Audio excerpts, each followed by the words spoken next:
The day everything went wrong. The Johnson family lived in a small town by the sea. Arthur, the father, was very tired because he had worked on a difficult civil engineering project for 6 months. He had designed a new bridge, and finally, it was finished. He sat at his desk, looking at the blueprints he had completed just an hour before. While Arthur rested, Martha was preparing a special dinner. She had already rinsed the fresh mint and cilantro for the salad. She had planned a perfect meal to celebrate the end of Arthur's big project. However, she noticed that the kitchen was very quiet. The power had gone out before she could start the stove. Their son, Leo, was not at home. He had recently found a part-time job as a carny at the local fairground. He loved his new job, especially when he worked on the carousel.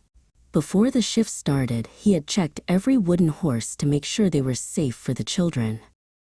Suddenly, the sky turned dark. A violent squall moved in from the ocean. Before anyone could react, huge hailstones had started to fall from the sky.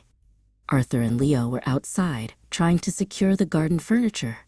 They had managed to move the table, but the wind was getting stronger. Arthur realized he had left his car near the local gym.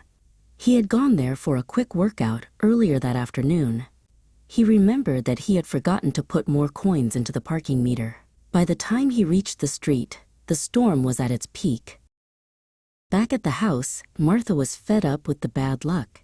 She had tried to tidy the living room in the dark, but she had tripped over a basket of laundry. Then, she discovered a disaster in the dryer.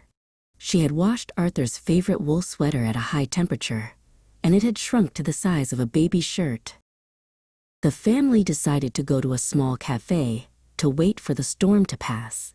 A friendly server greeted them and brought some hot coffee. The coffee had been brewing for a long time, and the smell was wonderful. Martha felt a bit better after the server gave her a kind word of praise for her beautiful earrings. On the way home, Arthur felt embarrassed.